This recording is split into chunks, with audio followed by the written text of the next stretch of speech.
हाँ जी, जय श्री कृष्णा सबको। और आज गीता ज्ञान के सेशन में हम अ, हमारे सुरेश जी एक्सप्लेन करेंगे कर्म योग बेस्ड ऑन चौथे अध्याय भगवत गीता का।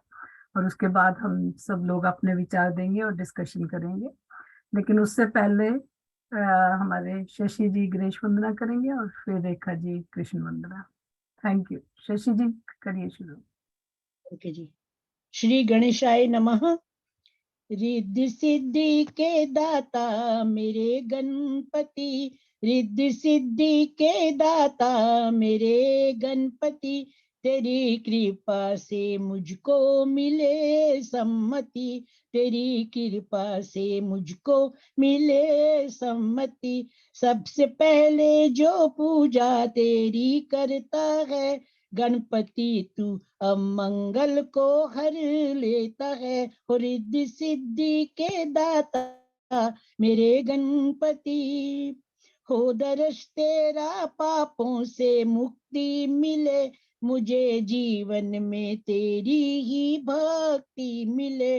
हो दर्श तेरा पापों से मुक्ति मिले, मुझे जीवन में तेरी ही भक्ति मिले।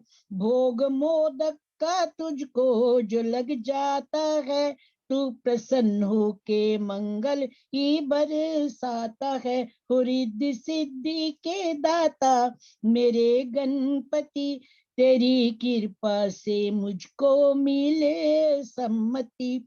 भाव तेरा जग में जो वंदन करे, भाव से तेरा जग में जो वंदन करे, पाप उनके कई जन्मों के तू हरे।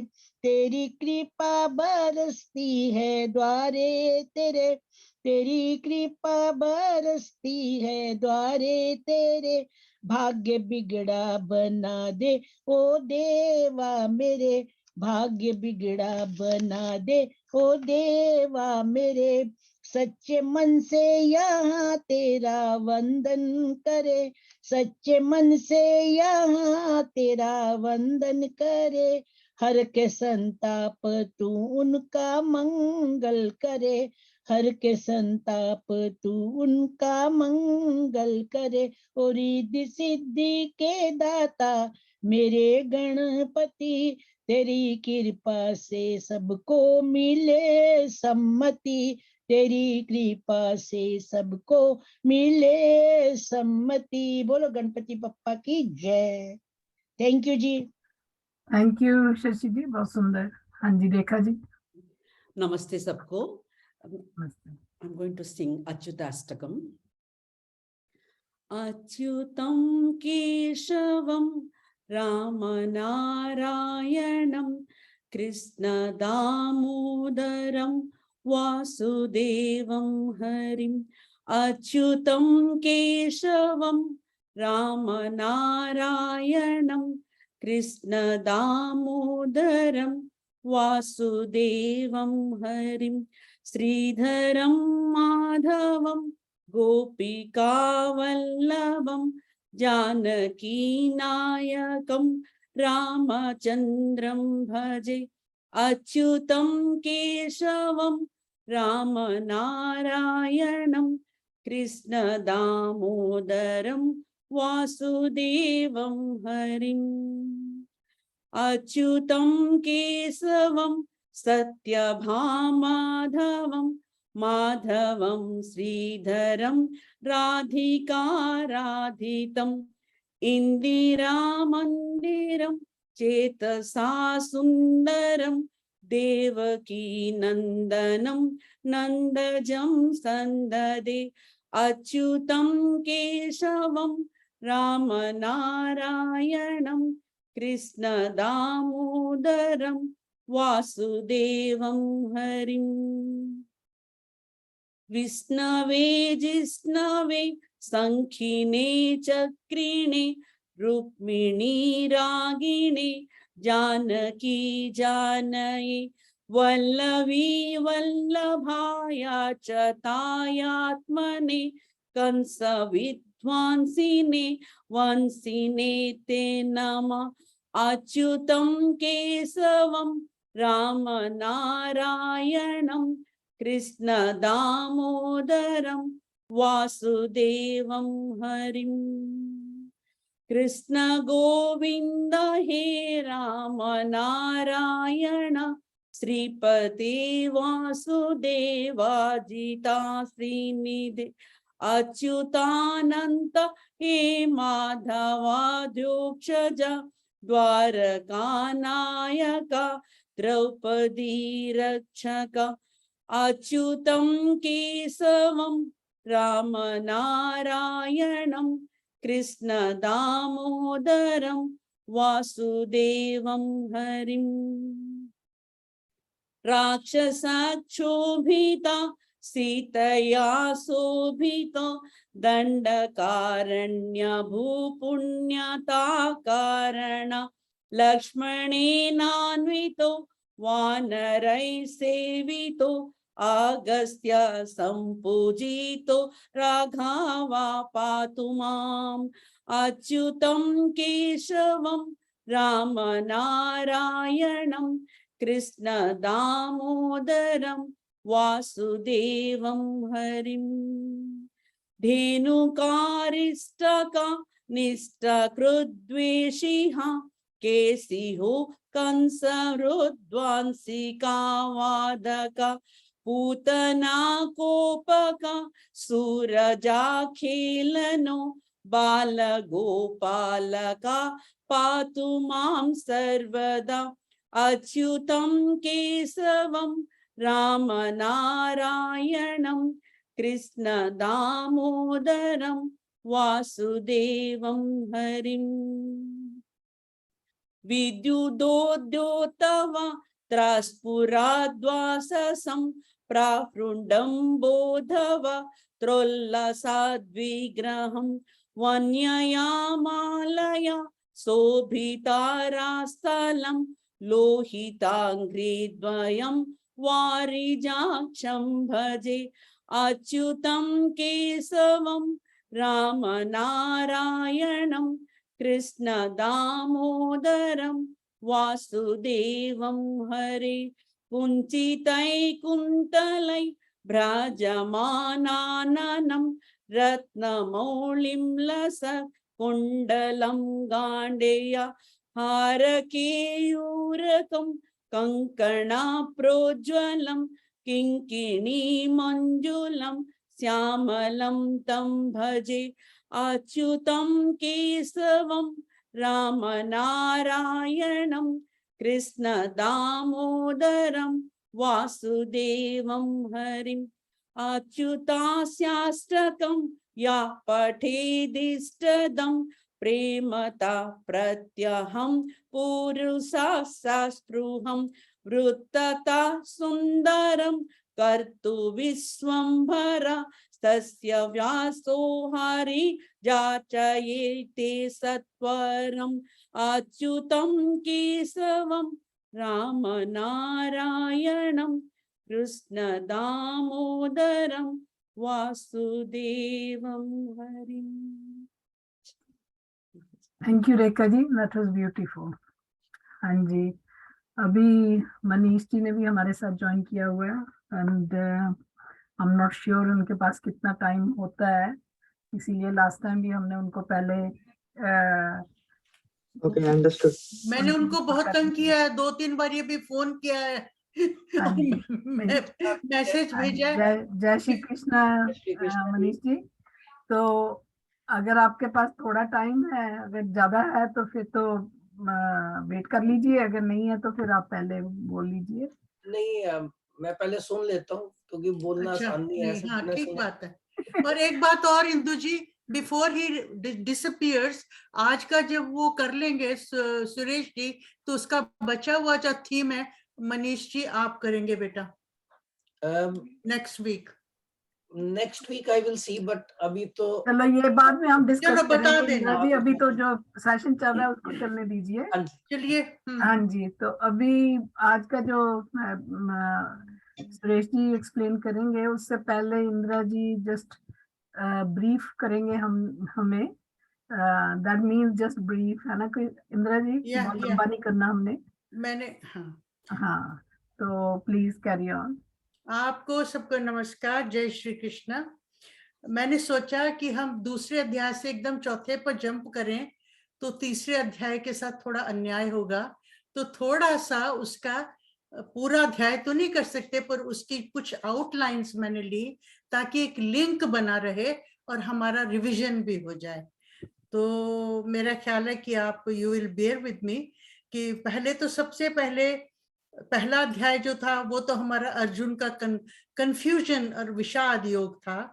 दूसरा अध्याय था, उसमें कंफ्यूजन दूर करने के लिए श्री कृष्ण जी ने 4 प्रकार के उपाय बताए थे। सांख्य दृष्टि, देह के, स्वधर्म दृष्टि, अपना कर्तव्य कर्म करना चाहिए, योग दृष्टि, कर्म का त्याग नहीं, उसके फल का में और उसकी में आसक्ति का त्याग कर देना चाहिए, और उसके बाद स्थित प्रज्ञ के लक्षण बताए थे। अब वही सारा का सारा जो कर्म का त्याग नहीं, उसके फल की आसक्ति का त्याग, उसी का सारा विश्लेषण जो है तीसरे अध्याय में होगा और कई कई तरह से होगा। तो तीसरे अध्याय में कर्म योग पर ही बल दिया है। जैसे हमें पता है पहले 6 अध्याय कर्म योग, फिर 6 अध्याय भक्ति योग, फिर 6 अध्याय ज्ञान योग। कर्म जो है भक्ति ज्ञान के बगैर नहीं रह सकता, भक्ति ज्ञान कर्म के बगैर नहीं रह सकती, ज्ञान भक्ति कर्म के बगैर नहीं। तो इसमें जो है कर्म प्रधान है और तीसरे अध्याय में बहुत ज्यादा उस पर जोर दिया गया है। तो तीसरे अध्याय में कर्म योग पर ही बल दिया है। कर्म के बंधन का दोष दूर करने का सबसे अच्छा उपाय बताया गया है। उसका उपाय है कर्म में से फल की आसक्ति को हटा देना, आसक्ति का त्याग कर देना। कर्म किए बगैर तो व्यक्ति एक क्षण भर भी नहीं रह सकता, परंतु जब कर्म करे तो यज्ञ की भावना से करे। यज्ञ की भावना से कैसे करे? जैसे प्रजापति ने, भगवान ने इस सारे संसार की रचना की, पर यज्ञ की भावना से। सृष्टि में ये देखिए, सूर्य हमारे, अब हम अपने लिए कुछ नहीं करता, हमें ही रोशनी देता है, हमारा ही पालन करता है। पृथ्वी हमारे लिए, हम अपने लिए कुछ नहीं करती, हमारे लिए तो सृष्टि की रचना भी हम किसी स्वार्थ भावना से नहीं की गई। वैसे ही हमें अपना कर्म जो है वो फल की आसक्ति के बिना करना चाहिए। और बहुत अच्छा तीसरे अध्याय में ही 11वें श्लोक में बुजुर्गों के सम्मान, गुरुजनों और माता पिता आदि के सम्मान के बारे में कहा गया, जिसका कि हम अनुसरण कर सकते हैं। और सृष्टि की जितनी प्रक्रिया भगवान ने की है उसको गीता ने यज्ञ का नाम दिया है। और बड़ी ही अच्छी बात कही है, इसमें एक और उदाहरण दिया गया है कि श्रेष्ठ व्यक्ति जो काम करता है, जो जन साधारण है वही उसका अनुसरण करते हैं। तो अपना उदाहरण देते हुए उन्होंने कहा कि उनके पास किसी चीज की कमी नहीं, वो तो भगवान है, परंतु तब भी वो कर्म में लगे रहते हैं। तो हमें ये उपदेश दिया गया है कि हमें अपने कर्म में लगे रहना चाहिए और हमें दूसरे के लिए प्रेरक बनना चाहिए। अगर व्यक्ति ये सोच ले कि वो तो कर्म नहीं कर रहा, ये सत्व रज और तमोगुणी प्रकृति सब कर्म कर रही है, तो उसमें से एक अहंकार की, कर्ता भावना की, जो कर्तापन की भावना है वो जो मिट जाती है। और इसमें जड़ प्रकृति के 3 गुण, जड़ प्रकृति के 3 गुण हैं, वैसे ही चेतन मनुष्य के 3 गुण होते हैं। सत्वगुणी प्रवृत्ति यानी स्वभाव वाला व्यक्ति सत्वगुणी विषयों में रहता है, रजोगुणी स्वभाव वाला, रजोगुणी प्रवृत्ति वाला रजोगुणी विषयों में रत रहता है, तमोगुणी स्वभाव वाला तमोगुणी विषयों में रत रहता है। इसलिए कहते हैं कि स्वभाव बहुत प्रबल है, वही सब कुछ कराता है। इसका बहुत सुंदर उदाहरण पड़ा कि घड़ा जो है वो मिट्टी से क्यों बनता है, रेत से क्यों नहीं बनता? क्योंकि मिट्टी में वो गुण नहीं है। और कुम्हार ही घड़ा क्यों बनाता, एक डॉक्टर क्यों नहीं बनाता? क्योंकि कुम्हार का ही वो स्वधर्म है, वही उसमें ही घड़ा बनाने का गुण है। तो मिट्टी के गुण और कुम्हार के गुण मिलकर घड़ा बनाते हैं। केवल मिट्टी के गुण या केवल कुम्हार के गुण से घड़ा नहीं बन सकता, इसीलिए कर्ता एक नहीं है। इसलिए कर्तापन का, अहंकार की भावना का त्याग कर देना चाहिए। तो इससे यही सिद्ध होता है कि दूसरे के गुणों से मिलकर ही ये संसार चल रहा है। इसलिए बुद्धिमानी इसी में है कि अपने को कर्ता न समझे, ये सब मिथ्या अहंकार है। उसके बाद स्वधर्म के बारे में बताया, उसमें जो हम बहुत ज्यादा पढ़ चुके हैं, उस पर चर्चा भी कर चुके हैं। जो काम कहते हैं स्वार्थ की भावना से करते हैं, उसमें आध्यात्मिकता नहीं होती, वो भौतिक रह जाता है। परंतु अगर अपना काम चाहे वो छोटा हो बड़ा हो, परार्थ की भावना से किया जाए, दिल लगाकर कर्तव्य की भावना से किया जाए, तो उसमें आध्यात्मिकता का पुट आ जाता है। निस्वार्थ होने के कारण उसमें कर्म बंधन का कारण नहीं रहता। इस तरह से सारे तीसरे अध्याय में अनेक प्रकार से जो भी कहा गया है, निष्काम कर्म का ही उपदेश दिया गया है। दूसरे अध्याय की निष्कामता की बात को ही तीसरे अध्याय में दोहराया गया है। और इस अध्याय में बार बार कामना के नाश के उपाय बताए गए हैं। इसमें यह भी बताया गया कि इंद्रियां, मन और बुद्धि तीनों ही कामना का निवास स्थान है। इंद्रियों को वश में रख करके ज्ञान और विज्ञान का नाश करने वाली कामना को मार देना चाहिए या दूर कर देना चाहिए। यही उन्होंने अर्जुन से आग्रह किया। कहते हैं इंद्रियां श्रेष्ठ हैं, पर इंद्रियों से अधिक मन श्रेष्ठ है, और मन से अपेक्षा बुद्धि श्रेष्ठ है, और बुद्धि के अपेक्षा आत्मा अधिक श्रेष्ठ है। इसलिए मन, इंद्रियां, मन, बुद्धि, इन तीनों का नियंत्रण आत्मा से होता है। जब इन तीनों पर आत्मा का आधिपत्य हो जाता है, नियंत्रण हो जाता है, तो कामना जो एक शत्रु के समान होती है, उसका नाश हो जाता है। तो ये सारा का सारा अध्याय जो है निष्काम कर्म पर टिका हुआ है कि निष्काम कर्म कीजिए, अनासक्त होकर कर्म कीजिए, फल की आशा के बिना कर्म कीजिए। ये सारा का सारा तीसरे अध्याय का निष्कर्ष निकलता है, उसका सारा एब्स्ट्रैक्ट है। बहुत बहुत धन्यवाद आपका। थैंक यू इंदिरा जी, आपने अपडेट कर दिया। और उसके बाद सुरेश जी अनम्यूट कर लीजिए and please take over.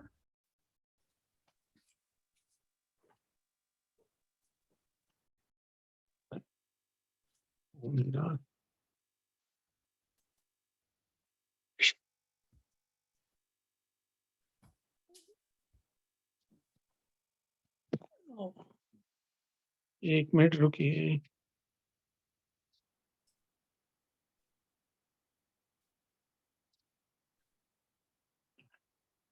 Problem आ रही है।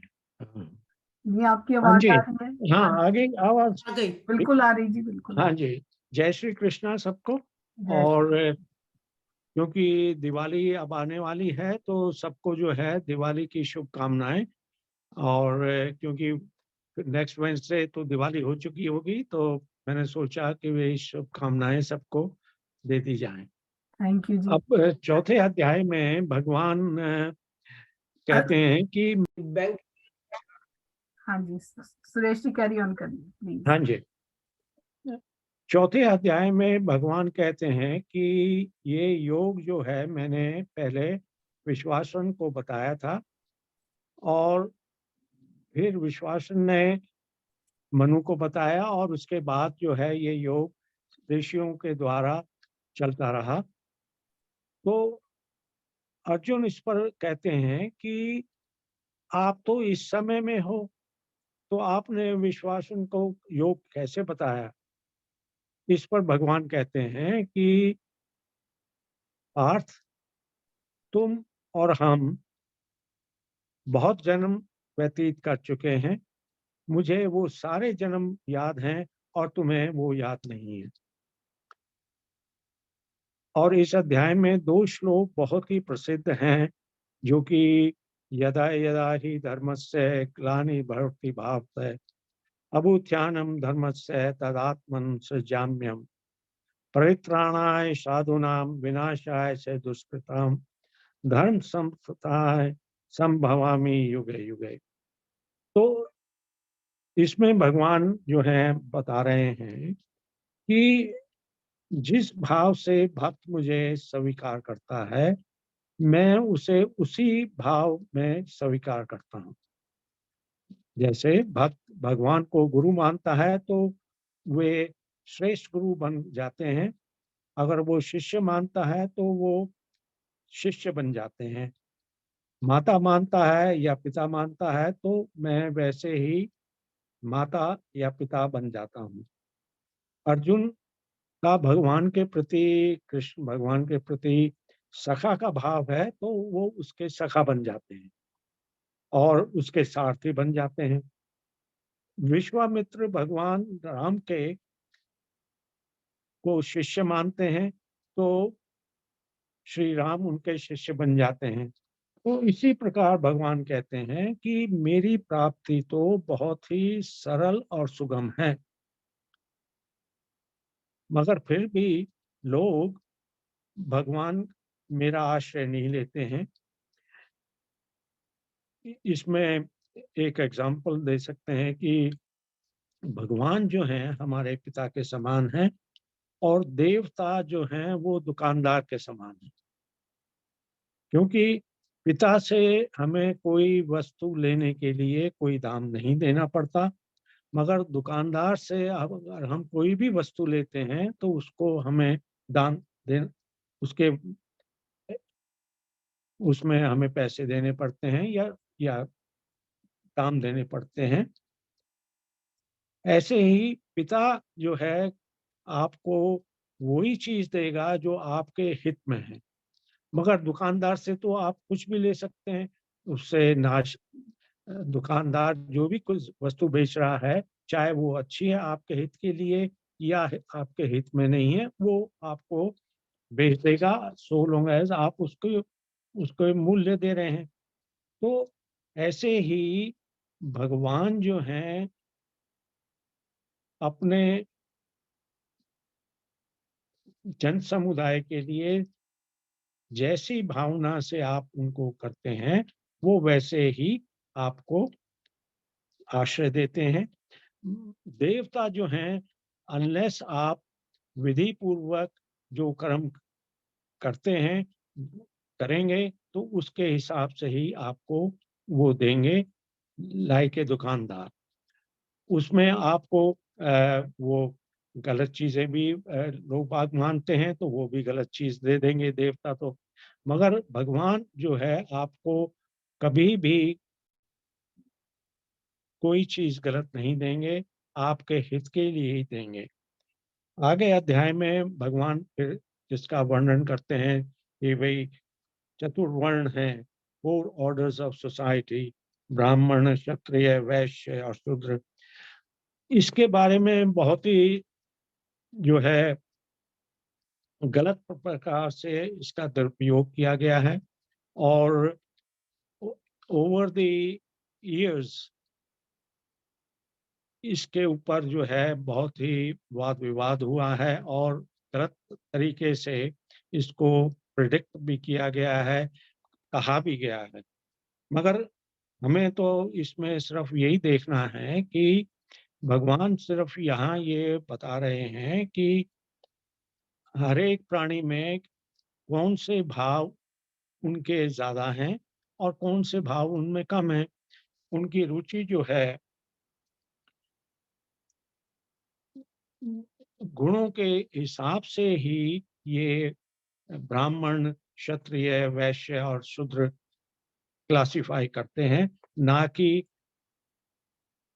अपने माता पिता और उसकी वजह से, उस विभाग की वजह से। अब आगे भगवान बताते हैं इस अध्याय में कि कर्म क्या है। कर्म जो है भगवान कहते हैं कि कर्म मुझे दूषित नहीं कर सकते, क्योंकि मैं उसमें लिप्त नहीं होता हूँ। मुझे कर्म फल से कोई आसक्ति नहीं है। इस प्रकार मुझे जो जानता है वह भी कर्मों से नहीं बनता। कर्म क्या है? साधारण मनुष्य ये समझते हैं कि हम शरीर और इंद्रियों की क्रियाओं को ही कर्म मान लेते हैं, कि हमारा जो शरीर और ये इंद्रियां कर रही हैं यही कर्म है। मगर कर्म जो है, परंतु भगवान कहते हैं कि शरीर, वाणी और मन के द्वारा जो भी क्रियाएं होती हैं वो कर्म कहलाते हैं। कि उसके क्रियाओं के पीछे भाव क्या है, भाव के अनुसार ही कर्म की पहचान होती है। और भाव बदलने से उसकी कर्म की पहचान भी बदल जाती है। जैसे आप एग्जाम्पल लीजिए कि कोई देवी की उपासना कर रहा है, तो इसका स्वरूप तो सात्विक है, परंतु यदि मनुष्य किसी कामना के हिसाब के लिए देवी की उपासना कर रहा है तो वो कर्म राजस हो जाता है। और यदि वह किसी का नाश करने के लिए हेतु कर रहा है तो वही कर्म तामस हो जाता है। तो इस प्रकार यदि मनुष्य बिना किसी फल की इच्छा और आसक्ति के बिना किया गया कर्म अकर्म हो जाते हैं, क्योंकि फल उसमें बांधने वाले नहीं होते। इसी प्रकार बाहरी क्रिया करने या न करने से कर्म का वास्तविक ज्ञान नहीं होता, क्योंकि वे बाहर तो उपासना कर रहे हैं, उससे तो पता नहीं लगेगा कि भाई वो कर्म जो है वो क्या है, उसकी पहचान नहीं होगी। वो तो सिर्फ जब ही पहचान होगी कि किस भाव से वो कर्म किया जा रहा है, कि सात्विक भाव से है, रासिक भाव से है या तामस भाव से है। तो कर्म स्वरूप जो है वो अंतःकरण के भाव के अनुसार ही उसके तीन भेद हो जाते हैं: कर्म, अकर्म और विकर्म। सकाम भाव से जो हम कर्म करते हैं वो कर्म शास्त्रों के अनुसार जो होते हैं वो कर्म कहलाते हैं। उसमें अगर हम फल की इच्छा, ममता और आसक्ति रहित होकर करते हैं, दूसरों के हित के लिए करते हैं, तो वो अकर्म हो जाते हैं। कर्म भी यदि दूसरे के हित अथवा दुख पहुंचाने के लिए भाव से किया गया है तो वो विकर्म हो जाता है। कि अगर आप किसी के दुख पहुंचाने के लिए करते हैं तो वो विकर्म हो जाता है। और निश्चित कर्म तो विकर्म है ही, कि कई कर्म जो हैं वो उसमें तो आपको सोचने की बात ही नहीं है, वो तो निश्चित हैं ही। शास्त्रों के कहते हैं कि इन कर्मों को आपको बिल्कुल नहीं करना चाहिए, तो वो तो विकर्म हो गई। इसमें एग्जाम्पल आप ये ले लीजिए कि भी अगर जैसे वार हो रही है, युद्ध तो उसमें हिंसा होती है, और अगर युद्ध शास्त्र की आज्ञा के अनुसार किया जाता है और समभाव से किया जाता है, जिसमें जय, पराजय, हानि, लाभ, सुख, दुख को समान भाव से किया जाए, तो उससे पाप नहीं लगता और वह अकर्म हो जाता है। कि उसका उसका आपको कोई वो फल नहीं मिलेगा, क्योंकि उसमें आपकी आसक्ति नहीं है, उसमें उसका आपका समभाव है, तो इसलिए वो अकर्म हो जाता है। और आगे भगवान बता रहे हैं कि मनुष्य कर्म से अकर्म देखता है, और जो अकर्म में कर्म देखता है वह मनुष्य बुद्धिमान है, योगी है और संपूर्ण कर्मों को करने वाला है। जैसे एग्जाम्पल आप ले लीजिए कि जैसे कमल का पत्ता जल में ही उत्पन्न होकर जल में रहते हुए भी जल में लिप्त नहीं होता, ऐसे ही कर्मयोगी मनुष्य शरीर में उत्पन्न होकर कर्म में रहकर, जगत में रहकर कर्म करते हुए भी उसमें लिप्त नहीं होता, वह मनुष्य बुद्धिमान है। जैसे कर्म करते हुए मनुष्य का भाव यह रहता है कि शरीर आदि कर्म सामग्री मेरी है, मैं कर्म करता हूँ, मैं कर्म करने के लिए है, इसका फल मुझे यह मिलेगा, तब वह कर्म से बन जाता है। और कर्म योगी इसके बिल्कुल विपरीत होता है, क्योंकि उसे तो कर्म में कोई आसक्ति नहीं है। बिना किसी आसक्ति के, बिना किसी कामना के वो मनुष्य अपने कर्तव्यों का पालन करते हुए कर्म योगी मनुष्य बुद्धिमान बन जाता है और कर्म योगी कहलाता है। तो ये कर्म ये बताया है, भगवान कह रहे हैं कि कर्म अकर्म विकर्म के उन्होंने बताया, और बाद में ये बताया कि बिना किसी फल की इच्छा के, आसक्ति के, बिना आसक्ति के, बिना किसी कामना से आप जो भी कर्म करेंगे वो कर्म योग को प्राप्त करेंगे और इससे भगवान को प्राप्त कर सकते हैं। तो ये है कर्म योग का। अब तो 21वें 22वें श्लोक तक आप इस पे जो है डिस्कशन कर सकते हैं। तो जय श्री कृष्ण।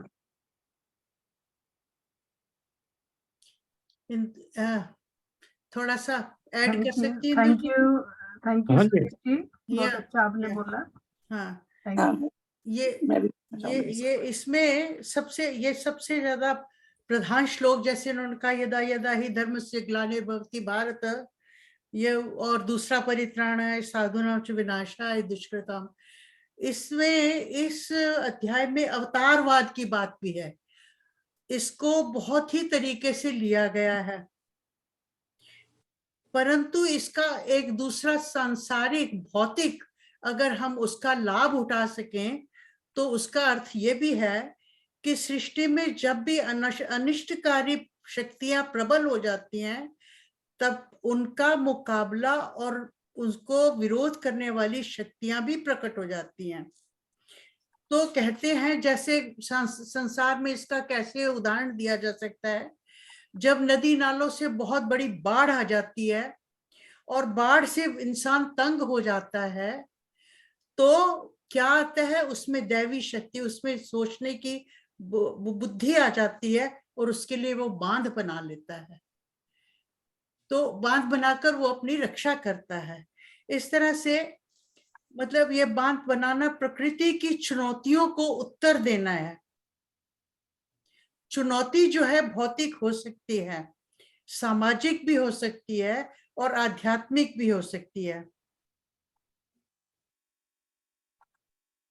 जब किसी प्रकार का, ये मैं पढ़ के बता, जब किसी प्रकार का संकट विकट रूप धारण कर लेता है तब कहीं से कोई दैवीय शक्ति हम जो निस्सहाय लोग हैं उनकी पुकार सुनती है और हमारे में एक ऐसी शक्ति फूटती है कि हम उसका उपचार कर सकते हैं। तो इसके भाव जो हैं, भावार्थ दूसरे भी लिए जा सकते हैं। अभी तक तो हमने ये कहा भगवान ये बोला, मतलब ये उदाहरण दिए, मगर उसको हमने अपने जीवन में कैसे घटाना है ये हमारे लिए, हम इसीलिए ये सब थीम ले रहे हैं, थोड़ा थोड़ा अपने जीवन में कैसे घटाएं।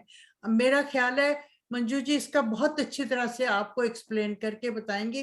मंजू, मुझे मालूम नहीं था आप आ गई हो तो मैंने शुरू कर लिया, आप इसको खत्म करो अब। ठीक है। ठीक है मंजू जी, आप जरूर करिएगा, लेकिन Manish ji, are you alright for time? I'm good for time. I'm listening.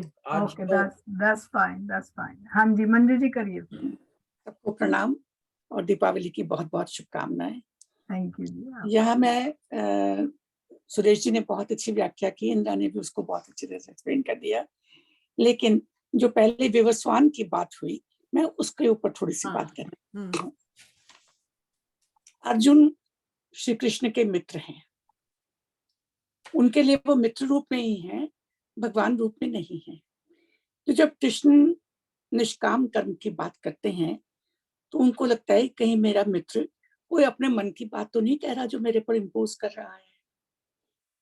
क्योंकि हमारे यहाँ हमारी संस्कृति में शुरू से प्राचीनता को बहुत महत्व दिया गया है। इंग्लिश में भी हालांकि हम कहते हैं ओल्ड इज गोल्ड, लेकिन जब भी कभी बात होती है तो कहते हैं पुराने लोगों ने ये कहा। क्यों? क्योंकि उनका अनुभव, उनकी विद्या, उनकी सोच हमेशा हमारे लिए प्रेरणादायक होती है। तो अर्जुन सबसे पहले तो उनसे प्रश्न पूछते हैं कि क्या तुमने अपने मन की बात कही है, ये तुमने बात सुनी कहाँ से है? तो श्री कृष्ण ने उसका बहुत अच्छा उत्तर दिया कि ये बात सबसे पहले मैंने विवस्वान को बताई थी, उन्होंने अपने पुत्र मनु को। तो वो कहते हैं कि अरे आपको कैसे पता, आप तो मेरे साथी हैं। तब वहां पर वो कहते हैं कि दैवी शक्ति जो होती है उसको अपने सब जन्मों की स्मृति होती है। तुम मनुष्य हो, तुम्हें नहीं पता कि तुम इससे पहले किस जन्म में थे, लेकिन मुझे पता है इसलिए बता रहा हूं। तो यहाँ सबसे पहले अर्जुन को हम मान के चलें कि वो हमारी तरह का एक साधारण मनुष्य है। तो यहाँ वो ये बताना चाह रहे हैं कि जिस निष्काम कर्म की मैं स्थापना करने जा रहा हूँ वो मेरी कोई नई सोच नहीं है, ये ऋषियों मुनियों मनीषियों की गहन खोज है, गहन सोच है जो वो हमारे लिए लाए हैं। मैं तो तुम्हारे सामने उसको रख रहा हूँ। दूसरी बात जो बहुत महत्वपूर्ण श्लोक जिसके बारे में अभी इंद्रा ने भी कहा और सुरेश जी ने भी कहा, इतिहास गवाह है कि जब भी कभी संकट आता है, जब संकट की अति हो जाती है, तभी उस संकट से निकलने के उपाय भी होते हैं। हम बार बार कहते हैं ना, पाप का घड़ा तो एक दिन फूटेगा ही, हमारी बोलचाल की भाषा में भी यही है। ठीक यही बात है, जब पृथ्वी के ऊपर संकट बढ़ जाता है, जब सचमुच में सज्जन मनुष्य इस पृथ्वी को छोड़ने के बारे में सोच लेते हैं कि अब तो ये रहने के लायक रही नहीं, उस समय कोई ना कोई ऐसा व्यक्ति अवश्य आता है। आप यूरोपियन हिस्ट्री देख लीजिए, चाहे उसमें क्राइस्ट का जन्म हो, आप इस्लाम को देख लीजिए, और हमारे यहाँ तो ऐसे ऋषि मुनियों का कोई आप गिनना शुरू करेंगे तो अनेकों ऋषि मुनि निकलेंगे, क्योंकि हमने तो हमारे यहाँ तो 4 युग हैं, हम तो अंतिम युग में हैं। उससे पहले के ऋषियों मुनियों की तो कोई अगण्य है जिन्होंने इस पर काम किया। और हमें ये भी नहीं भूलना चाहिए कि गीता के लिखने से पहले उपनिषदों का निर्माण हो चुका था, जिस पर कि अध्यात्म के बारे में बात हो चुकी थी, बहुत विस्तार से चर्चा हुई थी। एक बात और है कि पश्चिम के अंदर, पाश्चात्य संस्कृति के अंदर भौतिक उन्नति को बहुत अधिक महत्व दिया गया।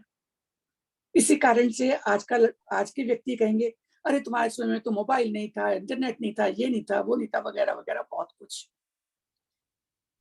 लेकिन भौतिक उन्नति हमें सुख सुविधा के साधन दे सकती है, आध्यात्मिक शांति नहीं दे सकती। उसके लिए तो अध्यात्म की ओर जाना पड़ेगा। यही कारण है कि आजकल जितना ज्यादा हम भौतिक उन्नति कर रहे हैं, उतने ही मानसिक कष्ट जो हैं वो भी बढ़ते जा रहे हैं। तो इसलिए यहाँ पर उन अध्यात्म के रहस्यों की चर्चा हुई है और श्री कृष्ण ने एक सार्वभौमिक सार्वकालिक सिद्धांत बताया कि जब जब अधर्म बढ़ता है, धर्म का विनाश होता है, तब सज्जनों की रक्षा के लिए मैं जन्म लेता हूं। मैं का मतलब यहाँ पर अवतारवादी कहेंगे श्री कृष्ण के लिए, और मैं का मतलब है कोई ना कोई ऐसी शक्ति। हर इतिहास में ऐसा हुआ ही है।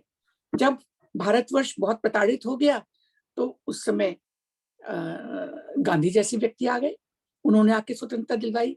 या हर युग में ऐसे, हर देश में, हर युग में ये इतिहास रिपीट होता है, चाहे वो फ्रेंच रेवोल्यूशन ले लीजिए, चाहे रशियन रेवोल्यूशन ले लीजिए, चाहे कोई भी देश ले लीजिए। तो वहां पर वो जो व्यक्ति आता है वो ऐसी शक्तियों से परिपूर्ण आता है, ऐसे ओजस से परिपूर्ण आता है कि वो उन संकटों से मुक्ति दिलाने वाला हो जाता है। और इसी कारण से आज चाहे हम राष्ट्रपिता कहें, महानायक कहें, या हम भगवान कहें, ये उन शक्तियों से परिपूर्ण व्यक्तियों वाले हैं। यहाँ तक की तो बात ये हुई। बाकी अकर्म विकर्म और कर्म अकर्म और विकर्म के बारे में तो सुरेश जी ने भी बहुत अच्छी तरह से बता दिया, सारा विस्तार से बता दिया। लेकिन बस एक ही बात बार बार श्री कृष्ण जिसकी स्थापना करना चाहते हैं, हर तरह से समझा करके वो अर्जुन को या हमको, हम सबको, क्योंकि अर्जुन के संदेश है वो हम सबके लिए है, वो निष्काम कर्म की ओर ही ले जाना चाहते हैं। इसीलिए उन्होंने बताया कि विकर्म क्या है। अब उदाहरण भी इसका हम ले सकते हैं। एक व्यक्ति बहुत बड़ी भक्ति कर रहा है, साधना कर रहा है, बैठा हुआ है तपस्या के अंदर, और उसके सामने कोई अपराध हो रहा है, बलात्कार हो रहा है या पशुवध हो रहा है या कुछ भी हो रहा है, तो उस समय उसका धर्म क्या है? वो अपनी भक्ति को छोड़कर उस दुखी की रक्षा करे या भक्ति में ही लगा रहे? ये आपकी सोच पर निर्भर है। यदि वो भक्ति में ही लगा रहता है तो भक्ति करने के बाद भी वो उसका विकर्म है, वो कर्म नहीं है। क्योंकि कर्म था दुखी की रक्षा करना, बिल्कुल। क्योंकि परमात्मा ने यही संदेश तो दिया, वो भी तो हमारी रक्षा करने के लिए आए हैं। उनसे भी तो रोज हम कहते हैं परमात्मा रक्षा करो, कृपा करो, दया करो, विश्व का कल्याण करो। यही बात हम बार बार कहते हैं और यही वो अपने भक्त से चाहते भी हैं। तो इन 22 श्लोकों में एक 3 बातें उन्होंने स्थापित की। एक तो ये कि ये जो बात मैं तुम्हें कहने जा रहा हूँ, ये मेरी कोई नई बात नहीं है, ये तो प्राचीन काल से हमारे ऋषियों मुनियों द्वारा चली आ रही है। मैंने विवस्वान को कही, उन्होंने मनु को कही, और मैं तुम्हें बता रहा हूँ। और वहां उन्होंने स्पष्ट कर दिया कि ये ऋषियों मुनियों की खोज है। और दूसरी बात उन्होंने बताई कि भौतिक उन्नति से शांति नहीं होती है, प्रगति होती है, शांति नहीं मिलती है, उसके लिए अध्यात्म की ओर ही जाना पड़ेगा। तीसरी बात उन्होंने बताई कि जब भी कभी कोई संकट में पड़ता है तो कोई ना कोई ऐसी खोज होती है, कोई ना कोई ऐसा व्यक्ति अवश्य आता है जो संकट से मुक्त करता है। और मनुष्य का पहला धर्म है कि वो दुखी व्यक्ति की रक्षा करे, वही वास्तव में उसकी भक्ति है। और इसके बिना यदि वो अपने निश्चित कर्म को नहीं करता है तो फिर उसने विकर्म ही किया है, कोई उसके कर्म या सुकर्म नहीं बनते हैं। Thank you. हाँ जी, थैंक मेरे यू हिसाब मंजू से जी। तो इन 22 श्लोकों का यही निकलता है। हाँ जी, बहुत अच्छा। मनीष जी, आपकी बारी। इस चीज पे तो मेरी कमांड ज्यादा है नहीं है, यहाँ तो एक्सपर्टीज बाकियों की है कर्म पे। मैं तो फिर घूम फिर के वहीं ले जाता हूँ कि यहाँ भी मैं यही देख रहा था कि जब बता रहे हैं सब लोग तो जैसे अभी मंजू जी ने भी डिस्क्राइब किया डिटेल में कि जब संकट आएगा तो भगवान आएंगे बचाने या भगवान का कोई बंदा आएगा।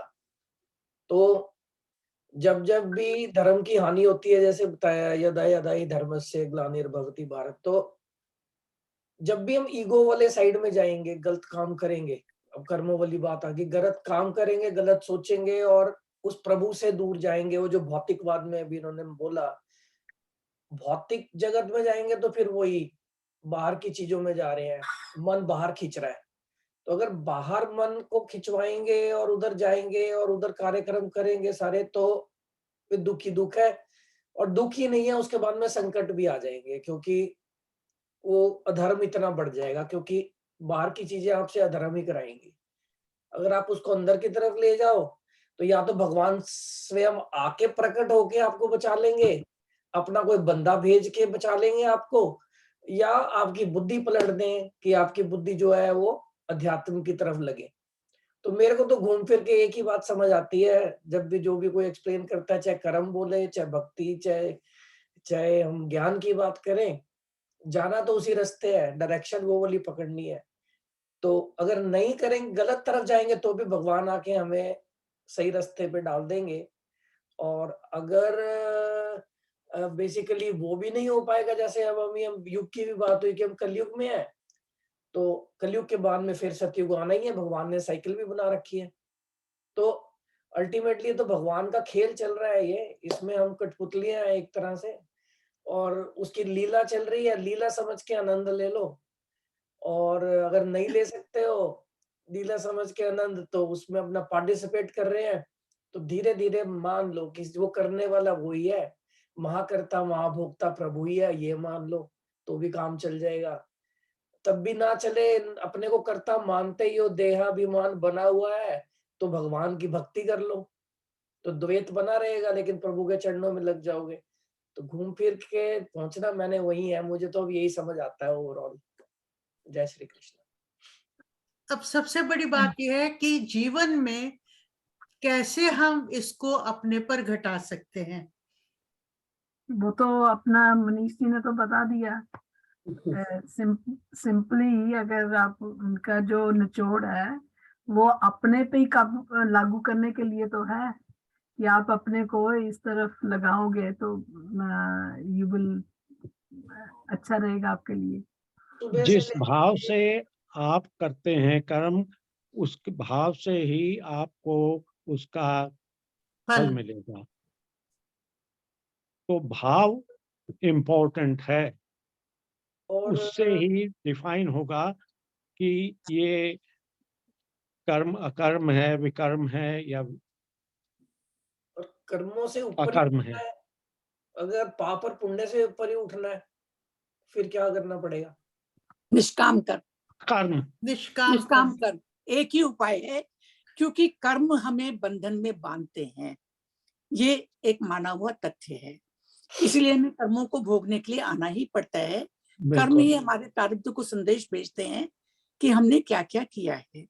लेकिन जब हम शुद्ध बुद्धि से, शुद्ध ज्ञान से, स्वधर्म के अनुसार निष्काम कर्म करते हैं, तो हम कर्म के बंधन से मुक्त हो जाते हैं, क्योंकि हमने अपने कर्म उस प्रभु को अर्पण कर दिए कि तू करने वाला है, तूने तो हमें जैसी जैसी बुद्धि दी, हम करते जा रहे हैं।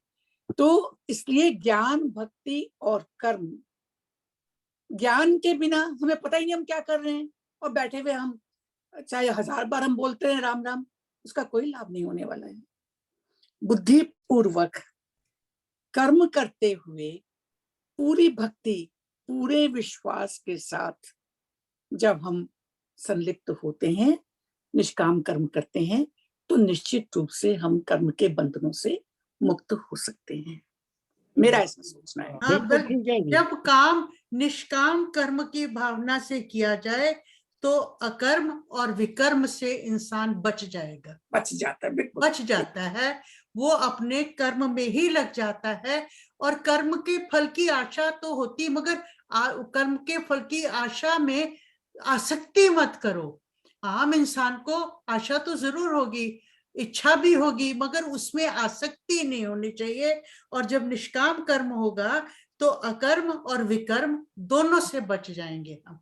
और इस आसक्ति का अभाव ज्ञान और भक्ति से होगा। बिल्कुल बिल्कुल। तो वही आगे जुड़ेंगे नहीं, वहां जुड़ते जाएंगे तो इधर से जो है ढीला पड़ता जाएगा, राइट? हाँ, कहीं से ढीले नहीं पड़ेंगे मनीषी, कहीं से ढीले नहीं पड़ेंगे। संबंध वाली जो बात कर रहे हैं, जो उसके साथ में हमारा ढीले काम में नहीं पड़ेंगे, वो नहीं कह रहा मैं। नहीं, हाँ, तो हमारा वो बंधन या संबंध बन गया उन चीजों के साथ में, वो ढीला पड़ेगा, डिटैच होते जाएंगे आप। यस यस, आपका मतलब उसके डिटैचमेंट होती जाएगी। तो जितना आप भगवान के साथ जुड़ेंगे, अटैच होंगे, तो दूसरी तरफ पड़ेंगे। वो तो अर्जुन ने भी बड़ा भयंकर युद्ध किया, लेकिन काम तो हम फिर बल्कि ज्यादा बढ़िया करेंगे, क्योंकि प्रभु की शक्ति भी साथ में मिल जाएगी। पर क्या हम हर रोज की जिंदगी में ऐसा करते हैं, और कितना का कर सकते हैं, और कितना ये आसान है, कितना ये मुश्किल है, ये हम पे डिपेंड करता है। इसको गांधी जी आप कैसे बताएंगे हमको? गांधी जी का इंटरनेट नहीं चल रहा हो बार बार। हाँ जी, गांधी भाई साहब, आप हमें सुन तो सकते हैं? आप बोलिए। उनका एक मैसेज आ रहा है बार बार क्यों? अच्छा अच्छा, नहीं है, आपकी आ गई, अभी आई, सुरेश जी की आई है, बाकी सब अभी यहाँ इनका जी की आई। अब देखो आहिस्ता आहिस्ता आ रहे हैं ना सब। तो कोई बात नहीं, आप अपनी सुनाइए उतनी देर, हमें आपकी आ रही है पिक्चर There भी must सब be आवाज something. में। आपका क्या विचार है भाई साहब? आशा मतलब there is- हाँ, अभी आई वीना डी के, ठीक है, बस अभी चार पांच ही हैं बस। चलो कोई बात नहीं, आप अपने विचार बताइए।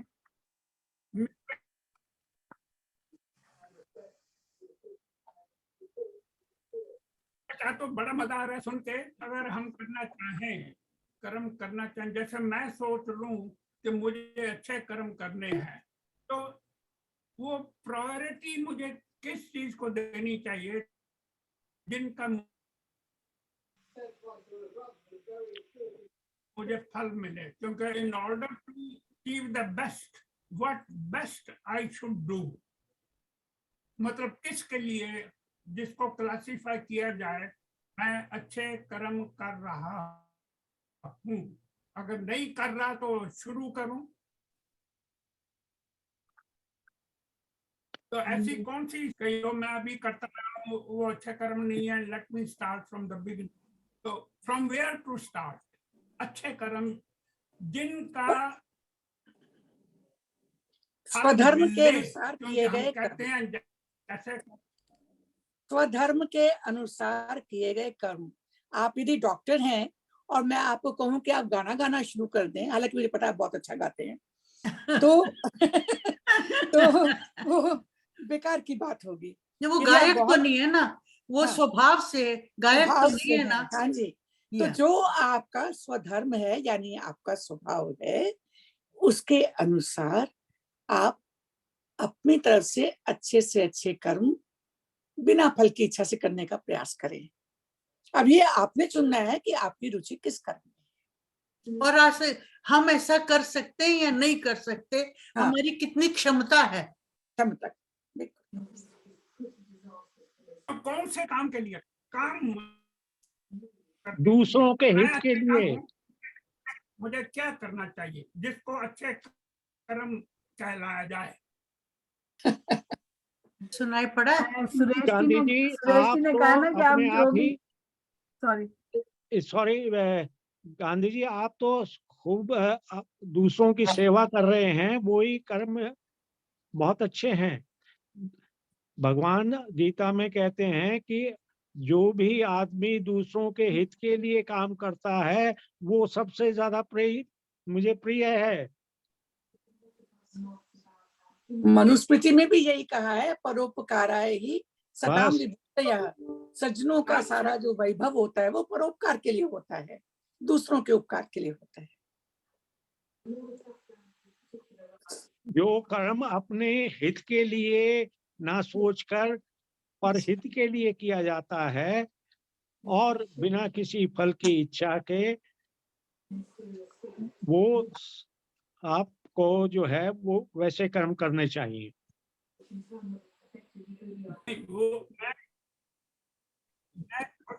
वो मैं सब समझता हूँ, मगर मैं ये कह रहा हूँ जैसे at present look to my state, ठीक है कोई बीमार हो तो उसकी देखभाल कर लो, और कोई बहुत ही मुश्किल में है उसकी देखभाल कर लो, उसकी सेवा कर लो।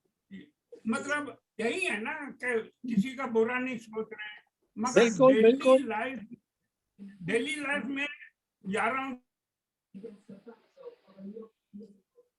दोस्तों की, रिश्तेदारों की, अगर वो इस तरह है तो वो तो फिर ठीक नहीं है ना। इतना तो आदमी सभी करते हैं भाई, एक दूसरे का ख्याल रखो।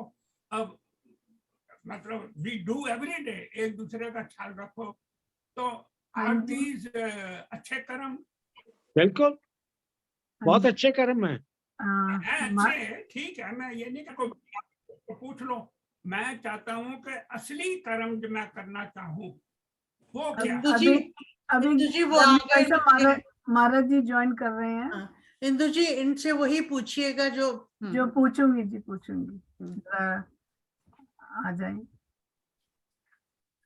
तो गांधी भाई साहब आप महाराज जी से भी सीधा पूछ सकते हैं ये क्वेश्चन। आवाज उनकी बहुत अनक्लियर है गांधी जी की। जय Shri Krishna Anand ji. I don't know it is the right question. नहीं, आप अपने बहुत लिए बढ़िया। पूछ रहे हैं तो आप And I'm म्यूट not- पे I हैं don't know, Anand ji, but आप म्यूट see, पे हैं। जो मैं- हाँ जी, जय श्री कृष्ण। जय श्री कृष्ण भैया, करवा रहा हूँ। ठीक है, थैंक यू आपका बहुत बहुत।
आनंद जी, आप वृंदावन में है?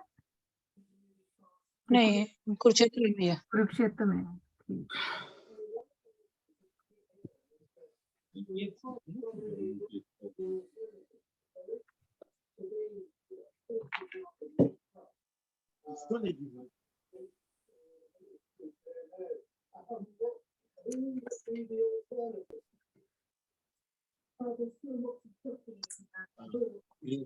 परमात्मा ने जिसे कल भी बात की, उन्होंने बताया तो नहीं।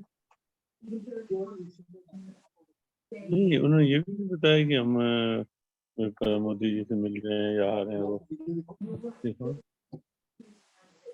चरणों में प्रणाम महाराज जी, कोटि कोटि जी, प्रणाम। जय श्री कृष्ण, जय श्री कृष्ण जी, जय श्री कृष्ण। जय श्री सबको कृष्ण जय जी। श्री कृष्ण, सबको जय श्री कृष्ण। महाराज जी, आज आपकी कृपा से हम कर रहे हैं वो ज्ञान कर्म योग पे, बेस्ड ऑन चौथे अध्याय। तो जी जी, उस पे कर्म, अकर्म और विकर्म पे आपसे कुछ सुनना चाहते हैं।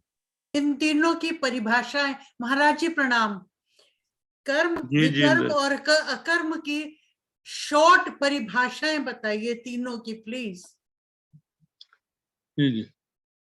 कर्म तो ये गीता जी के चौथे अध्याय में श्लोक 16, 17, 18 है। ये 3 श्लोकों में 16th, 17th और 18th श्लोक स्टैंजास जो है उसमें कर्म, विकर्म और अकर्म का बताया है। कर्म तो एक नॉर्मल जो हम कर्म करते हैं, जो हमारे डेली रूटीन के कर्म होते हैं, शारीरिक क्रियाएं होती हैं, या हमारे जो भी पारिवारिक कर्म है, व्यवसायिक कर्म है, वो सारे मिला के वो एक नॉर्मल जो कर्म की संज्ञा है वो सब उसमें आता है। विकर्म बोलते हैं जो कर्म करने योग्य नहीं है, मनुष्य के नाते जो निषिद्ध कर्म है, अशुभ कर्म है, जो किसी भी तरह से हमारे लिए उचित कर्म नहीं है इंसान होने के नाते, वो सब विकर्म की श्रेणी में आते हैं। और अकर्म वो स्थिति है जहां कर्म करते हुए भी बिल्कुल ना करने की स्थिति होती है। जैसे कर्म कर रहे हैं लेकिन कर नहीं रहे, हो रहा है, उसमें हमारा कर्तापन का अभिमान नहीं है। मैं डूअर हूं ऐसा नहीं, ऐसी सोच नहीं, मैं नहीं कर रहा, हो रहा है उसकी कृपा से। उसमें कहीं अटैचमेंट भी नहीं है किसी चीज में, जो मिल रहा है ये वो उसकी कृपा का प्रसाद ही मेरे लिए है। और आगे कोई इच्छा भी नहीं है, इच्छाएं भी उसके ऊपर जब छोड़ दी जाती हैं कि ठीक है मेरी जो ड्यूटी है मैं अच्छे से निभा रही हूँ, अच्छे से निभा रहा हूँ, मेरा जो कर्म है। आगे क्या मिलना है वो मेरी इच्छा नहीं है, वो प्रभु आपकी इच्छा है। आपकी इच्छा ही मेरी इच्छा है। जैसे मान लो सर्दी बहुत है, अब ये हमारी इच्छा में काम नहीं चलेगा, ये उसकी इच्छा है, प्रकृति उसकी इच्छा से चल रही है, सृष्टि उसकी इच्छा से चल रही है। तो जब हम अपनी इच्छा उसकी इच्छा में मिला देते हैं, ईगो भी नहीं होती, अटैचमेंट भी वर्डली नहीं होती किस कहीं। हाँ, हमारा बस अटैचमेंट है भी तो केवल अपनी ड्यूटी से है, अपने जो टारगेट है उससे है। तो वहां कर्म करते हुए भी कर्म का कोई जो रिएक्शन वो हमारे ऊपर जिस जिस क्रिया की प्रतिक्रिया एक्शन का जब रिएक्शन नहीं होता तो वो अकर्म की स्थितियां हो जाती है, करते हुए ना करने के समान। तो इसलिए कर्म विकर्म अकर्म।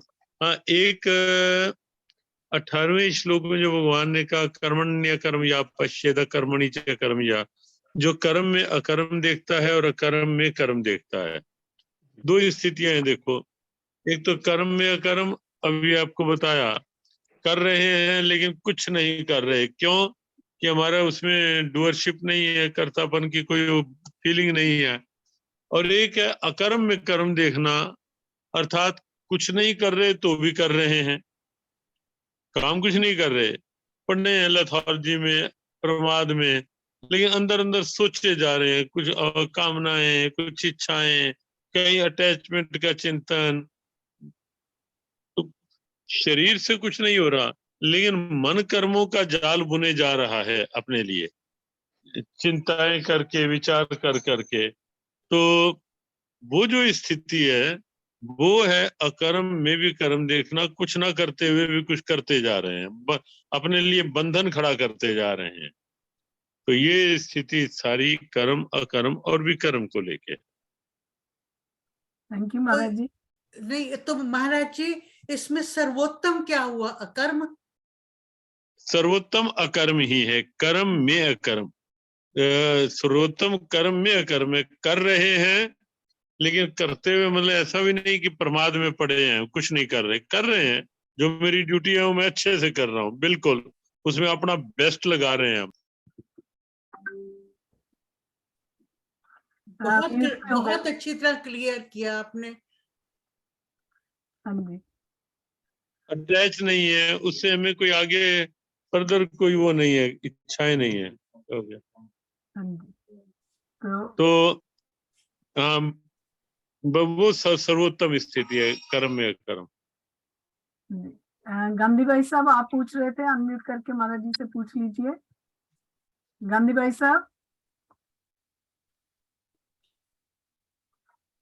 उनका काम नहीं कर रहा लगता। गांधी भाई साहब अनम्यूट करके महाराज जी से पूछ हाँ जी, लीजिए। हाँ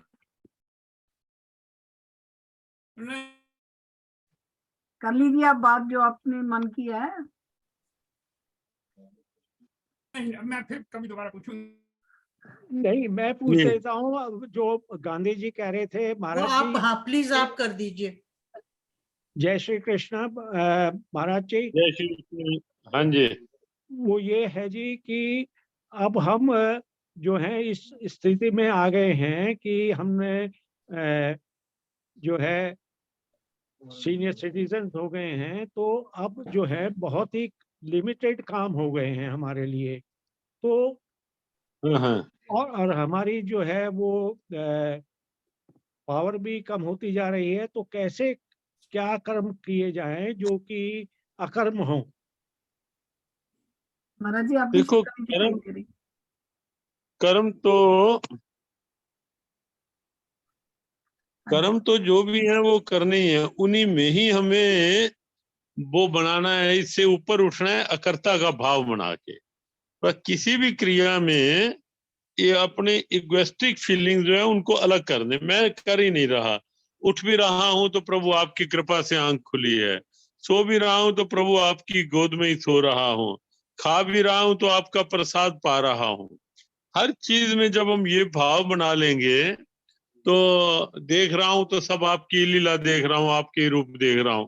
तो जब ये फीलिंग बना के हम हर अंग से काम करेंगे तो निश्चित है कि प्रैक्टिकली आप देखोगे कि इससे मन में एक बड़ा अच्छा भाव बनेगा, प्रभाव बनेगा, और मन अपने आप शांत और स्टेबल होता चला जाएगा उस भाव में।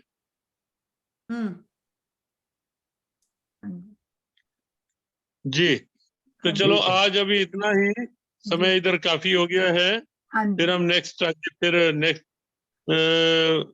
वीक फिर मिलेंगे। जरूर। जय थैंक श्री यू महाराज कृष्ण, जी, सबको चरणों में बहुत बहुत प्रणाम। ब्लेस। आने वाले त्योहारों की शुभकामना। दीपावली आ रही है, अन्नकूट है, भैया दूज है, हाँ जी, धनतेरस है, हनुमान जयंती है। अगला वीक आने तक ये सारे त्योहार बीच में आ जाएंगे। ठीक है तो महाराज जी, सब आपका आशीर्वाद बहुत बना बहुत रहे सब शुभकामनाएं। पर। थैंक यू महाराज जी, जी, जय श्री जय श्री कृष्ण, जय श्री कृष्ण। चरणों में प्रणाम जी। थैंक यू अनंत जी, आपका बहुत जय बहुत श्री कृष्ण धन्यवाद, महाराज। और जय श्री कृष्ण आपको। हाँ जी, I think that was really nice. महाराज जी ने इट वाज नाइस मंजी, आराम से उन्होंने इट वाज वेरी नाइस। समझाया। बड़ी सरलता से, हाँ बड़ी जी, सरलता से, सरल शब्दों में, और उन्होंने सब कुछ बताया। जी जी। अभी वीना जी आप अनम्यूट करके कुछ बोलिए, और उसके बाद फिर आशा जी आपसे भी कुछ सुनते हैं। यही है प्रभु, आपकी कृपा से सब काम हो रहा है। कर रहे हो तुम, नाम मेरा हो रहा, नाम मेरा हो रहा है। और क्या कहें, बस सबने बहुत अच्छा कहा। और ये है कि निष्काम कर्म करो, पर हित करो, अपने हित की कामना ना करते हुए पर हित की कामना करो। जी जी। बात करते करते एक विचार मेरे मन में आया।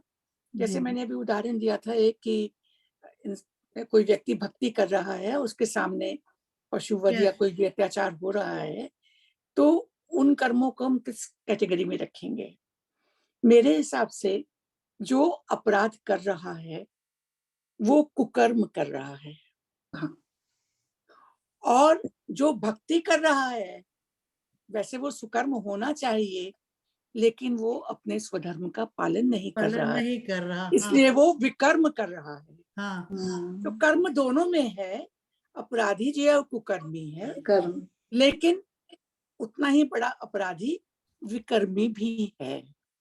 तो इसलिए स्वधर्म के अनुसार किया गया कर्म, निष्काम भाव से किया गया कर्म ही वास्तव में अकर्म है, क्योंकि उसमें फिर क्योंकि निष्काम है इसलिए डूअर की फीलिंग नहीं है, वो हम परमात्मा को अर्पित करके कर रहे हैं। तो इसलिए जो भी कर्म किया जाए, जैसा गांधी जी कह रहे थे, कोई भी कार्य यदि इस भाव से हम करते हैं तो वो सर्वश्रेष्ठ कर्म है। Thank you Manju ji. हाँ जी, आशा जी अनम्यूट कर लीजिए। हाँ इंदु जी, मैं ये जरूर कहना चाहती हूँ, मतलब सबने जो कहा लास्ट में भी, भगवान है जब आप बहुत संकट आता है वही निकालते हैं यदि उनको दिल से याद किया जाए। ये तो मैंने महसूस किया है। कुछ साल पहले हमारे भी जीवन में ऐसे उतार चढ़ाव आए हैं, सबके जीवन में आते हैं। तो मैंने बहुत ही करीब से महसूस किया है कि जब आप हार जाते हो, बिल्कुल थक जाते हो, आपको कोई रास्ता नहीं मिलता, तब सचमुच आप दिल से जब भगवान को याद करते हो कि कहते हो कि अब बहुत हो गया, इनफ, इनफ इज इनफ, तो जरूर मैं सचमुच कहते दिल से कहती हूँ ईश्वर आपकी सुनते हैं। और आपने उनको देखा नहीं है, ऐसे सुनते हैं, आपको कैसे स्ट्रेंथ देते हैं, कैसे उस रास्ते से निकालते हैं। आज मुझे ताजुब हो रहा है देखकर कि मैं एक मिरेकल होता है जो सचमुच मैं कह रही हूँ कि पता ही नहीं कब दुख आया था, कब संकट आया था, कब चला गया, कब सब कुछ लाइफ नॉर्मल हो गई है। ये मैंने बहुत दिल से, मैंने भगवान को सचमुच कह रही हूँ दिल से ये जानती हूँ कि है शक्ति, जरूर है, उसको आप दिल से याद करो तो आपको जरूर आपको उसका रास्ता मिलेगा, और मिलता भी है। मैं आपके साथ 100% एग्री करती हूँ इस बात से। परंतु हमको यहाँ रहते हुए वो बात है ना, दुख में सुमिरन सब करे, सुख में करे न कोई। हमें सुख में भी उसका सुमिरन करना चाहिए कि ये जो महाराज जी ने कहा कि हे भगवान, इस उम्र में अब हमको लगता है तेरी कृपा से सब कुछ हो रहा है।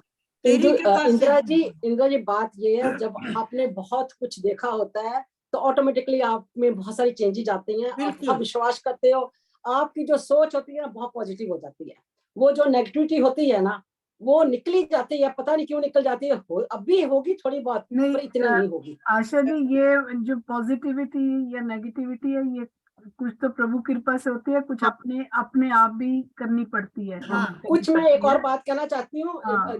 मेरी लाइफ में थोड़ा कहते हैं कोई मसीहा बनकर आता है आपकी लाइफ में, मेरी लाइफ में तो इंदु जी आई है मसीहा बनकर, मुझे उनसे बहुत पॉजिटिव एनर्जी मिली है। मैं भी कहूँ जिस मेरी समय- लाइफ में भी, नहीं, जिस उधर समय मंजू जिस की समय लाइफ हम- में भी, उधर honestly, मनीषी की जिस समय लाइफ हम में बहुत भी। डाउन फील कर रहे थे, बहुत डाउन फील कर रहे थे, इन्होंने कैसे हाथ मेरा पकड़ा और कैसे अपने कहते हैं ना अपने मुझे शामिल किया अपने आप में।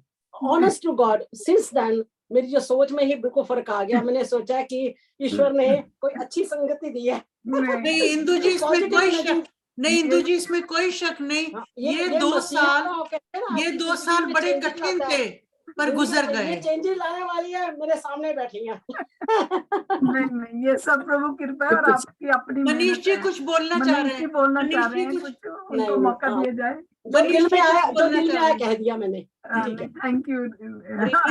इंदु जी, मनीष जी कुछ बोलना चाह रहे हैं। जी जी जी। ये बड़ी गहरी बात है, एक्चुअली इसको सब लोग एक्नॉलेज कर रहे हैं। अब इसमें सारे एंगल्स देख लेते हैं। पहली बात तो इन्होंने बोला कि ये भगवान को इन्होंने बोला कि भाई इनफ इज इनफ, तो वो जो बात है वहां पे आपकी ईगो ड्रॉप कर जाती है, वहां आप सोल से कनेक्ट हो जाते हो, क्योंकि अपनी शक्ति नहीं है ना, भगवान के बस हो गया, अपना लगा लिया है। जैसे द्रौपदी ने भी लास्ट में चुन्नी भी मुंह में या साड़ी मुंह में दबा ली उसने, जब वो भी छोड़ी और परमात्मा को बोला भैया बस अब तो आपका ही सहारा है, उस टाइम पे भगवान की शक्ति चालू हुई। ऐसे स्टोरीज भी आती है कि भगवान एकदम से लक्ष्मी जी खाना खिला रहे थे और वो खा रहे थे और ऐसे गराई मुंह में लेने के लिए और एकदम से छोड़ के भागे कि क्या हुआ, भक्त ने याद किया मैं छुड़ाने मतलब उसकी हेल्प करने जा रहा हूँ, लेकिन फिर अचानक वापस आ गए। तो क्या हुआ, उसने पत्थर खुद ही उठा लिया।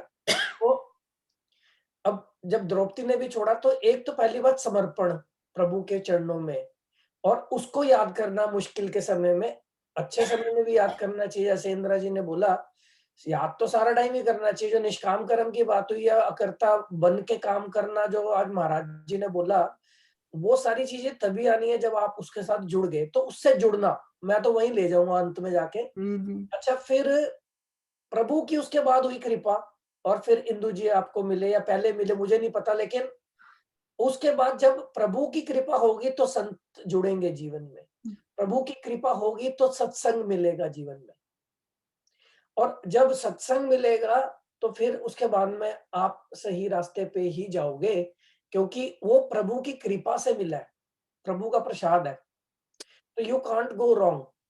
और उसके बाद आपने बोला किसी ने भेज दिया, आप इंदु जी को भेज दिया, अब ऐसा होता है या तो परिस्थिति आपके अनुकूल हो जाती है क्योंकि तब उसकी शक्ति काम करना शुरू करती है, तो परिस्थिति अनुकूल होगी, किसी को भेज दिया जाएगा आपकी मदद के लिए, या आपका अगर जीवन में वो होना ही है, आपको शक्ति देगा प्रभु ऐसी। जो आपने बोला कि मन ही बदल गया, तो आपको ऐसी शक्ति मिलेगी कि जो आपको गड़बड़ लग रही है वो आपको गड़बड़ ही नहीं लगेगी। तो वो भगवान की जो शक्ति काम करती है वो चारों तरफ काम करती है, आपकी बुद्धि में भी, आपके शत्रु की बुद्धि में भी वो काम करवा लेगा, आपके सहयोगी की बुद्धि में भी, और परिस्थिति भी बदल देगा, क्योंकि उसी की शक्ति से सब चल रहा है। तो बहुत गहरी बात है ये। तो अच्छा किया यही आपने। तो मनीष जी, यही तो मैं इन सबको कहती हूँ कि भी ये मेरी प्रेज करनी छोड़ो, इसका कुछ नहीं है, ये सब प्रभु कृपा की है और आपके अपने नहीं इंदु जी एक मैं बात बताऊं, यहाँ मैं आपके साथ थोड़ा सा डिसएग्री करती हूँ। अभी मनीष जी को सुन लें, बाकी उनकी देखो भगवान निमित्त भी उसी को बनाता है जो उसके करीब होता है। आप निमित्त बने हो बहुत सारे लोगों के लिए, एक चैनल बने हो, तो ये प्रभु की आपके ऊपर और भी असीम कृपा है कि आपके द्वारा औरों का भी भला हो रहा है। Yeah, that's true. चलो ये कृपा सब पे बनी रहे। नहीं हम ऐसी नहीं, हम आपके मुंह पर नहीं कह रहे, पर एक जरिया बनता है। आप कहती है महाराज जी की कृपा से, और मैं तो इस एरिया में 2 साल 3 महीने पहले आई और ऐसे जुड़ी, जब गीता की बात हुई तो मंजी को मालूम है, हम तो उसी संस्कार में पले हैं और कभी पढ़ी नहीं। 1962 के बाद एकदम गीता आई, समझ नहीं आया क्या करूं, और धीरे धीरे पर इंदु जी के कहने के ढंग से ऐसा था, मेरे को शुरू में दिक्कत हुई, मगर सारी गीता पढ़ी और 2 साल कैसे गुजर गए मुझे नहीं पता लगा। इंदिरा जी, मैं एक बात कहना चाहूंगा इस बारे में कि ज्यादा प्रेस करना भी ठीक नहीं होता है। नहीं नहीं, बिल्कुल। प्रेज मैं नहीं कर रहे। आपको बता दूं every action is a reaction. तो उसको जो है आप इतना वो प्रेज ना कीजिए कि उनको कभी घमंड आ जाए। ना, और वो ये नहीं जो आएगा है उनको। नहीं नहीं, मुंह हम पे- प्रेज नहीं कर रहे, हम मुंह धन्यवाद पे कर तो- रहे हैं। मैं मैं इस धन्यवाद लायक कर ही रही नहीं हूँ। हूँ सुरेश जी, मैं इस लायक ही नहीं हूँ कि भी मैं नहीं, नहीं। इसको- नहीं, नहीं, नहीं, ऐसी मैं बात प्रेज नहीं है। नहीं कर रही, मैं आप धन्यवाद देखिए, कर रही हूँ। हम धन्यवाद बार इसलिए कर बार रहे हैं। प्रेस करना ठीक हाँ, है। आप मैं- जो है मुंह पे प्रेस करना तो उससे तो अच्छा है आप पीठ पीछे कीजिए। नहीं नहीं, वो तो हिंदू जी मैं तो ऐसी मुंह हैं। पर भी करूँ, मैं तो सच बताऊं, मैं तो मुंह पर भी करूंगी, आपने पीठ एक पीछे बारी भी कह दिया, करूंगी। 10 बारी कहने की जरूरत ही नहीं है। नहीं, वो तो नहीं, होता है, ऐसा है कि धन्यवाद हम कर रहे हैं कि ये निमित्त बनी है। निमित्त बनी। हाँ, इसका बिल्कुल। ये धन्यवाद। बस यही तो मेरा भी कहने का मतलब आगे है। आगे से प्लीज कोई हाँ। प्रेस करने की नहीं, जरूरत नहीं है। नहीं परमात्मा नहीं, किसी न किसी को आप एक निमित्त कारण, बनाता है। एक मैं छोटी सी बात ये बताऊं, कृपा आप सब पे प्लीज बनी रहे। नहीं, हाँ। नहीं, आप जरिया बनी हैं, बस दैट्स इट। बस ठीक है, वो तो हाँ, फिर ये ठीक है। भगवान की कृपा हुई ये तो मुझे जरिया बनाया, भगवान की बात कृपा खत्म। है कि इंदु जो जी काम एक हो मैं रहा बात है बता, सुरेश उसकी जी, कृपा से हो रहा है। सुरेश जी एक बात बताऊं, भगवान की कृपा से मुझे जरिया बना बस। दिया उसने, बस, बस बात खत्म। हम बात उसका खत्म। धन्यवाद कर रहे हैं। जरिए का ही उसका कर रहे हैं। धन्यवाद करिए। हाँ, चाहे आप होते चाहे कोई होता है, जो जरिया हाँ। बन गया उसी का जरिया धन्यवाद। बन गया बस। हाँ अभी जी। मैं अभी इंदु जी मैं एक बात बताऊं, आपको पता है मैं लंदन गई हुई थी, मैं मंडे को आई हूँ, मैं ट्रेन में सबसे पहले चढ़ गई थी, एक लेडी आई, बहुत छोटी उम्र की नहीं थी, अच्छी खासी, सामने आके बैठी, सरदार लेडी है और बहुत प्यार से बात करती है। 2.5 घंटे का सफर था, वो लैंग्वेजेस की बात हुई, उसके बाद पता नहीं उपनिषद गीता की कैसे बात हुई, तो मैंने कहा कि आप हमारे ग्रुप से जुड़िए। उसने इंदु जी मेरे को रिक्वेस्ट करी, प्लीज अपना नंबर दे दो, मेरा ले लो। उसने मेरे पर अपना डाला और कहा मेरी मदर जो 75 की हैं उनको बहुत फायदा होगा। मैंने कहा आप उनकी मेरे से बात कराइए। ऐसे हमारे ग्रुप की जो काम वो करती हैं, आपका नाम लिया, मैंने कहा मेरा इंट्रोडक्शन हो जाएगा, मैं आपको बता दूंगी हमने क्या क्या किया, कैसे हो सकता है अगले हफ्ते से वो हमारे साथ जुड़े। हमें उसका कुछ नहीं पता, कौन है, कहाँ से निमित्त, वो मैं निमित्त बनी और मेरा निमित्त ये बने। कोई ना कोई तो बन ही जाता है निमित्त, जब उसकी इसमें कृपा क्या है? होती है तो कृपा तो उसी की होती है, लेकिन कोई ना कोई निमित्त बन जाता है। That's all. बिल्कुल बिल्कुल बिल्कुल। और भगवान इसलिए भेज देते हैं। सुरेश जी बिल्कुल सही कह रहे हैं कि भाई बार बार प्रेज करने का कोई, मैं तो आगे भी रिक्वेस्ट करती हूँ, आप फाइनली कर देती नहीं, हूँ। हम प्रेज नहीं कर रहे, हम धन्यवाद कर रहे हैं, और धन्यवाद हमेशा करना चाहिए। मैं धन्यवाद। मानती हूँ, मेरा तो नहीं, ख्याल है धन्यवाद हमेशा करना ये प्रभु चाहिए। की कृपा है और बस, माता जी का आशीर्वाद है। हमें संतुष्टि मिलती है, हाँ। धन्यवाद करने से तो- हमें संतुष्टि मिलती है, हमें सुख की प्राप्ति होती है। फल की इच्छा मत कीजिए, फल की इच्छा। फल की इच्छा मत। मैं तो करती हूँ जी फल की इच्छा। नहीं, फल की हमें इच्छा लग रहा ये है करती हूँ, नहीं, मैं फल की इच्छा ये करती हूँ और इसीलिए ये करती हूँ कि भी हाँ। आप सबको जो भी जुड़ता है उसको खुशी मिले, उसको हाँ, अच्छा हम मिले। राइट ट्रैक पर जा रहे हैं, बस सीधी सी बात है, ये right track पर इच्छा जा रहे हैं। हमेशा मेरी रहती है कि भी Indu ji, I offer happiness to others. हाँ इंदु जी, भाव मैटर करता है, जो आज भाव, का वो था। भाव का भूखा हूँ। भाव के जी, से ही जी। क्रिया और हाँ। कर्म का जो है उसकी डेफिनेशन होती है। बस यही इच्छा होती है कि भी सब अपना सुखी रहे और उससे कोई बस। फायदा किसी को मिलता है तो अच्छा है। हाँ, अब हमारे मेडिटेशन में भी जो आते हैं उनको पता ही है कि हम बेशक 2-3 ही हो सेशन में तो हम तब भी करते हैं, क्योंकि मुझे होता है कि किसी को भी अगर फायदा हो, कई दफा 10-12 हो जाते हैं हम लोग तो भी करते हैं, तो we enjoy it, I do it because it gives happiness to the others and बिल्कुल। In the process it gives me नहीं नहीं, हैप्पीनेस। आप बहुत सारा हमको देखती हैं इंदु जी सबको, जो ये बहुत हम अच्छा धन्यवाद है। जो आप हम धन्यवाद करते हैं ना, उसमें हमें कोई लालच नहीं है, कोई उसमें हम ये नहीं कि आप हमें कुछ दोगे या कुछ करोगे, हमारे मन को लगती है ये बात, और ये बहुत बड़ी बात है। मुझे नहीं पता लगा मेरे 2 साल कैसे गुजर गए। चलो, ये सुन के मुझे बड़ी खुशी हुई जी। नहीं, वो तो खुशी है, हाँ, बहुत खुशी बहुत हुई। अच्छी बात है इंदिरा जी। आप सबको इससे फायदा हुआ। और देखो, जो आप लोग टाइम निकाल के आते हैं, जैसे मनीष जी हैं, और सुरेश सारे जी ग्रुप हैं, का धन्यवाद। और देखो इन 2 सब साल का से भी बहुत बहुत धन्यवाद। वी इंडक्टेड 2 साल से सारे जुड़े हुए हैं हमारे हाँ, साथ। और इतना ज्ञान बांटते हैं हम सबको, तो we are all going on the right path. लेकिन ये देखो, कृपा हम सब पे ही हो रही है ना। जो ग्रुप के तो इतने मेंबर हैं, लिस्ट अगर आप देखो तो वो क्यों नहीं ज्वाइन करते? क्योंकि उन पे नहीं कृपा हो रही, यही कह सकते हैं। क्यों मनीष जी? बिल्कुल सही बात है। और निरंतर कृपा बनी रहे। कई बार थोड़ी सी देर के लिए भी आती है और फिर आप फिर दुनिया में उलझ जाते हो। जी, तो जो निरंतर इस धारा में जुड़ गया, फिर हमारे पे मतलब रेगुलर भगवान की कृपा है। और अभी महाराज जी इंडिया से इतने बजे हमारे से बात कर रहे हैं, कितनी बड़ी कृपा है, कितनी बड़ी कृपा है। या और ये इस बात की मुझे बड़ी खुशी होती है कि भी उनका आशीर्वाद हमारे साथ बना रहे। यही प्रार्थना करते हैं हर समय उनको मैं, कि भाई बस आप वो इतने बिजी रहते हैं, वैसे उनको फोन करो, बात नहीं हो पा रही उनसे।